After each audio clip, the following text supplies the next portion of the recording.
tayo dito nabuhay. Ang mga sakit karamdaman dito, mga minamahal kong mga kapatid, hindi po magtatagumpay, mga minamahal. Yung mga Amorrheo na ito, yung mga children of the East na ito, sila ang mga karamdaman. Sila ang lahat ng mga salot sa lipunan, mga minamahal. Pero sa pamamagitan ng mga tunay na taong nilangisan, may puso sa may Kristo sa puso, silang lahat ay nagtatagumpay, mga minamahal. Even? Kaya tama lang sabi ng Malapit noon, abide in me and I in you.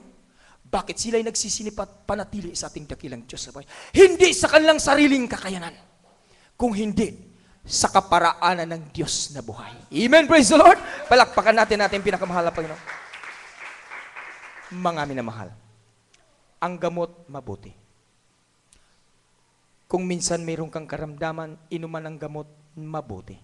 Pero ang gamot, mga minamahal, habang iniinom mo ito at habang nagre-relieve ang karamdaman na nasa sayo, hindi mo lang alam na unti-unti ding gumagawa ng karamdaman sa katawan mo, mga minamahal, ang kimikal at medisina na ginagamit mo. Kaya tama lang, mga minamahal, ang sabi ng propeta sa ministeryong ito, huwag kayong gumamit ng medisina dahil gigibain niya ang iyong katawan.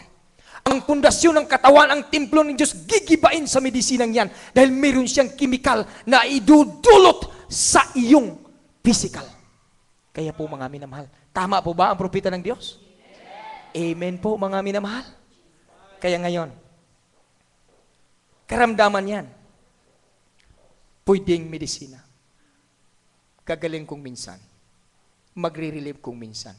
Pero pagkatapos, ang side effect doon, mga minamahal, ang sakit mo, sakit lang ng ulo, maya-maya niyan, mga minamahal, may kidney ka na, may diabetes ka na, may rheumatic heart ka na, mga minamahal, may high blood ka pa. Bakit? Tinitira agad yung kidney mo, mga minamahal. Ganon ang kaaway, mga minamahal kong mga kapatid. Napakatuso, tuturuan ka niya ng bagay, unti-unti ilalayo sa tunay na pananampalataya. Amen? Ngayon, karamdaman yan, ang ugali, pwede mong inuman ng medisina. Kahit ano pang klaseng medisina inumin mo sa ugali, mga minamahal, hindi magbabago. Diyos lang ang makapagbabago, mga minamahal kong mga kapatid. Ano ang gagawin mo? Balik ka pa rin sa mahal na Panginoon. Merong mga iba dito, mga minamahal, nasisave. Hindi sa karamdaman, nasisave dahil sa ugali. Dahil aminado ako dyan, mga minamahal. Dati, mga minamahal, nagagalit ako sa tao na walang kasalanan sa akin. Ano ibig sabihin doon? Iba na ang nilalaman ng utak. Pero salamat na lang sa mahal na Panginoon. Dahil totoo ang kanyang banal na salita. Ngayon, mga minamahal, yung sudden destruction, yung tinatawag na aksidente, mainuman natin ng gamot?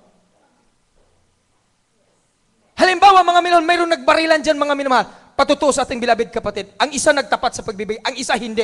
Nagbarilan, mga minamahal, kumain sila sa Jollibee. Nasa loob ng Jollibee, mga minamahal. Nung nagbarilan, mga minamahal kong mga kapatid, na unang tinamaan itong kapatid na nagtatapat sa pagbibigay.